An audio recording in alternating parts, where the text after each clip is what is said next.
यमुना नदी के किनारे धर्मस्थल नाम का एक राज्य था।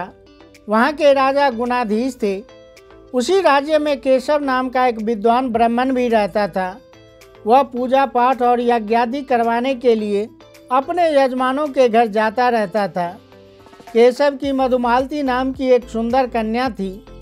धीरे धीरे मधुमालती जवान होने लगी तो उसके पिता और भाई को उसके विवाह की चिंता सताने लगी। एक दिन केशव और उसका पुत्र घर पर नहीं थे।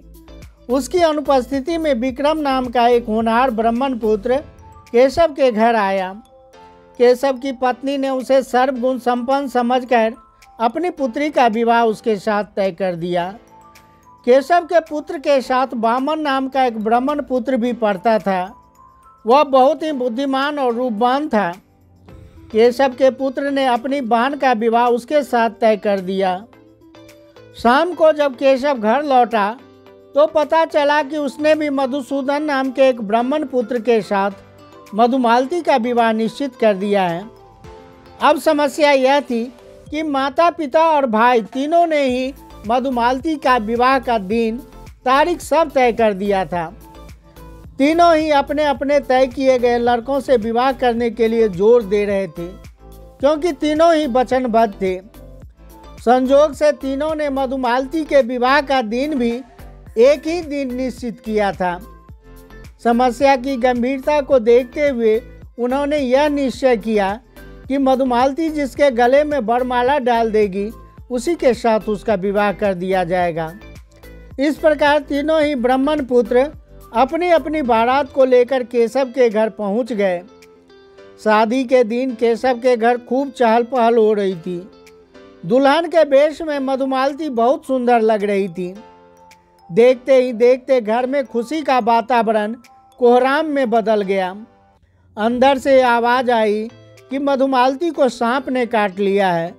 सांप के काटते ही मधुमालती बेहोश होकर पृथ्वी पर गिर पड़ी। दूर दूर से सांप का जहर उतारने वालों को बुलाया गया। सबका जवाब एक ही था कि अब मधुमालती नहीं बचेगी। सांप का जहर तेजी से पूरे शरीर में फैल गया और मधुमालती ने उसी समय दम तोड़ दिया। जो लोग विवाह में शामिल होने आए थे उन्हीं के सामने मधुमालती का अंतिम संस्कार कर दिया गया। धीरे धीरे सभी लोग चले गए, किंतु तीनों ब्राह्मण पुत्र वहीं बैठे रहे जिनका मधुमालती के साथ विवाह तय हुआ था। जब चिता की राख ठंडी हो गई तो एक युवक उस राख को लेकर चला गया। दूसरे युवक को संसार से विरक्ति हो गई और वह सन्यासी बनकर जंगल में इधर उधर भटकने लगा। तीसरे युवक ने मधुमालती की अस्थियों को समेट लिया और गठरी बनाकर अपने साथ ले गया। जो युवक सन्यासी बनकर इधर उधर भटक रहा था उसे एक दिन किसी ब्राह्मण ने अपने घर भोजन करने के लिए बुलाया। जब सन्यासी ब्राह्मण के घर भोजन करने गया तो उसने देखा कि खाना बनाते समय ब्राह्मण का पुत्र अपनी माँ को परेशान कर रहा था। ब्राह्मण की पत्नी ने क्रोध में आकर अपने पुत्र को ऐसा झटका दिया कि वह चूल्हे में गिरकर जल गया। पुत्र के जलने का ब्राह्मण और उसकी पत्नी पर कोई प्रभाव नहीं पड़ा। उन्होंने अपने पुत्र को बचाने की कोशिश भी नहीं की। यह देखकर सन्यासी क्रोधित होकर बोला, राम राम, यहाँ पर तो पिशाच रहते हैं। तुमने तो अपने ही बच्चे को जला दिया। कैसे इंसान हो तुम? मैं यहाँ पर भोजन नहीं कर सकता।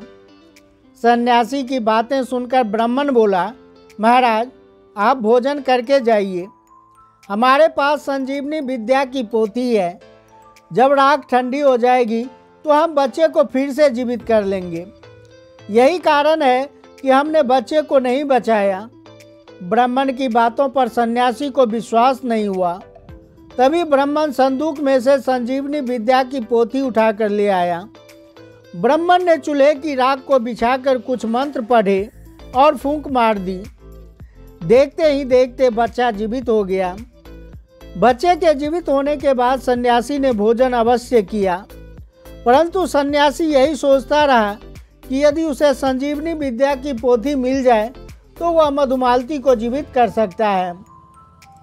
रात को सन्यासी ब्राह्मण के घर ठहर गया, किंतु उसकी आंखों में नींद नहीं थी। वह संजीवनी विद्या की पोथी को हड़पने की योजना बना रहा था। ब्राह्मण के परिवार के सभी सदस्यों के सोने के बाद सन्यासी ने धीरे से संदूक खोलकर वह पोथी निकाल ली और चुपचाप वहां से चला गया। सन्यासी उस युवक के पास गया जिसके पास मधुमालती की अस्थियां थीं। तभी वहां पर वह युवक भी आ गया जो मधुमालती की चिता की राख लेकर गया था।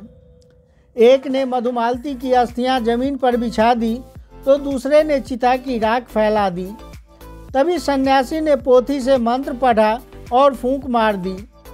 देखते ही देखते मधुमालती जीवित होकर बैठ गई।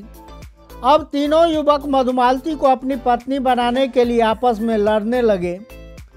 एक युवक अपना तर्क देते हुए बोला, यदि मैं इतने दिनों तक मधुमालती की अस्थियों को समेट कर नहीं रखता तो वह कदापि जीवित नहीं हो सकती थी। दूसरा युवक बोला, यदि मैं मधुमालती की राख को अपने साथ न ले आता तो यह कभी भी जीवित नहीं हो सकती थी। तीसरा युवक बोला, मधुमालती की तो तुमने चिता जलाई थी, उसे मैंने संजीवनी विद्या से जीवित किया है। तुम दोनों से अधिक इस पर मेरा अधिकार है, इसलिए मधुमालती से मैं ही विवाह करूंगा। मधुमालती के जीवित होने का समाचार पूरे शहर में फैल गया। मधुमालती के माता पिता अपनी पुत्री को जीवित देखकर बहुत प्रसन्न हुए। उसका विवाह किस युवक से किया जाए, इस बात का निर्णय राजा गुणाधीश ने किया। कथा सुनाकर बेताल राजा विक्रमादित्य से बोला, राजन, तुम्हारा न्याय सारे संसार में प्रसिद्ध है। तुमने यदि जानते बूझते मेरे प्रश्न का उत्तर नहीं दिया तो मैं तुम्हारे सिर के टुकड़े टुकड़े कर दूंगा। बताओ, गुणाधीश ने कौन से युवक के साथ मधुमालती का विवाह करने का आदेश दिया? बोलो विक्रम, मेरे प्रश्न का उत्तर दो। तो मित्रों, आप भी जरा विचार कीजिए कि कौन से युवक मधुमालती से विवाह करने का अधिकारी है। राजा विक्रम ने उस प्रश्न का उत्तर दिया। राजा का उत्तर सुनकर बेताल बोला, बिल्कुल ठीक राजन, ऐसी न्याय की बातें तो केवल आप ही कर सकते हैं, इसलिए सब आपको न्यायप्रिय राजा कहते हैं। लेकिन आप यह शर्त हार गए क्योंकि रास्ते में ही बोल पड़े। अब मैं जा रहा हूँ। इतना कहकर बेताल पुनः उसी पेड़ पर जाकर लटक गए। राजा विक्रम पुनः उस पेड़ के पास गए और बेताल को पेड़ से उतारकर बगल में दबाया और योगी के पास चल दिया। बेताल फिर कहने लगा, राजन, पंडित, चतुर और ज्ञानी, इनके दिन अच्छी अच्छी बातों में बीतते हैं, जबकि मूर्खों के दिन कलह और नींद में। अच्छा होगा कि हमारी राह भली बातों की चर्चा में बीत जाए। चलो, तुझे एक कहानी सुनाता हूँ, इसे ध्यान से सुनना।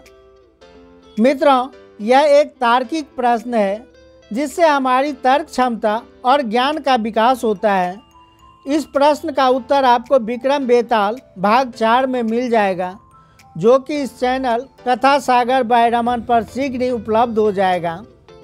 तो मित्रों, कहानी अच्छी लगी हो तो चैनल को सब्सक्राइब कर देना इसी तरह के ज्ञानवर्धक वीडियो देखने के लिए। अपना उत्तर कमेंट बॉक्स में ज़रूर लिखना ताकि मैं भी तो जानूं कि आप कितने बुद्धिमान हैं। साथ ही वीडियो को लाइक व अपने मित्रों को शेयर करना न भूलें।